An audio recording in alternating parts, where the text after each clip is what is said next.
Hello guys, welcome to Daily Current Affairs series. Today we will discuss about 26th September current affairs. Myself Sunny Sandeep. Welcome to our channel Gear Up for Group 1 exam. Let us discuss the today's important current affairs. The first one, retrospective taxation. Here there is a case between India government and Vodafone. Here first of all we have to know what this permanent court of arbitration has given the statement, and we will see the next the timeline of that case. Here the permanent court of arbitration at The Hague ruled that India's retrospective demand of 22,100 crore as a capital gains and withholding tax imposed on the Vodafone group for a 2007 deal was in breach of the guarantee of fair and equitable treatment.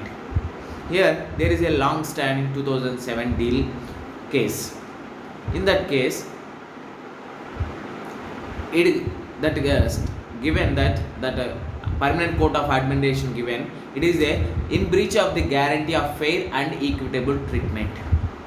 Here apart from that, the court has also asked India not to pursue the tax demand any more against Vodafone Group. Let us see the timeline of this case. Here in 2007, Vodafone in a $11 billion deal buys the Indian mobile assets from the Hutchison Whampoa. In 2007, Vodafone has bought the $11 billion deal. It is buying that Indian mobile assets from the Hutchison Whampoa.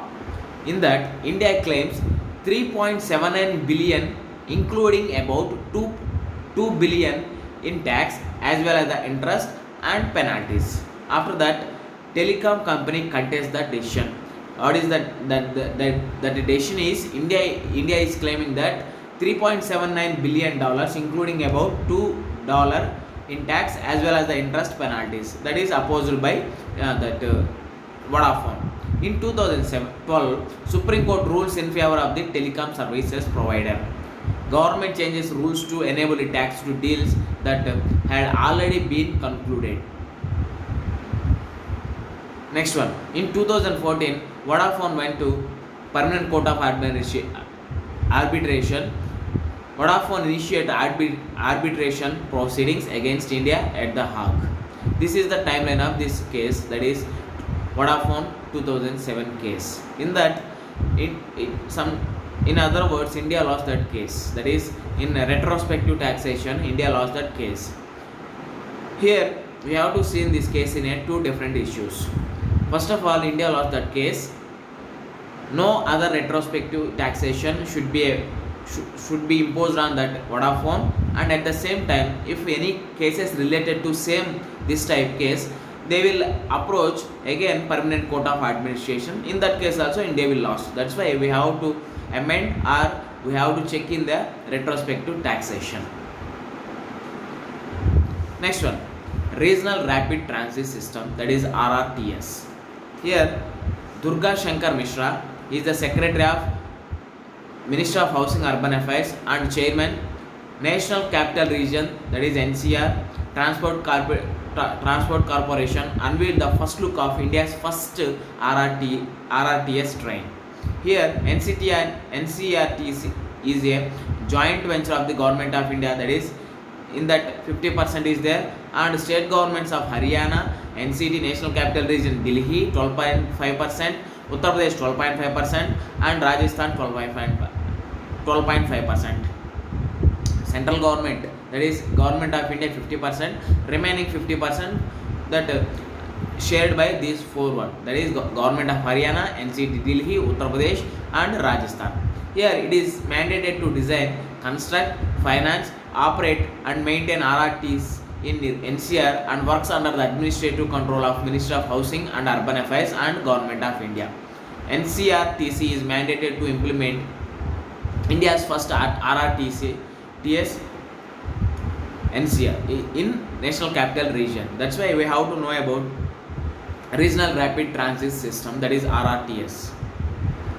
Next one, there is a historic decision, that is to abolish the Medical Council of India and introducing the National Medical Commission. With this, the decades-old institution of the Medical Council of India (MCI) stands abolished. Along with the National Medical Commission, the four autonomous boards of UG and PG Medical Education Boards, Medical Assessment and Rating Board, Ethics and Medical Registration Board, and have also been constituted to the help to the NMC in a day-to-day function. NMC is the National Medical Commission, that is after abolition of Medical Council of India. It is a historic decision. Here the basic change that happened is that regulator is now selected on merits as opposed to on the elected regulator. That means it is now on the merits. Next one, GMEX. It is the exercise between India and Japan.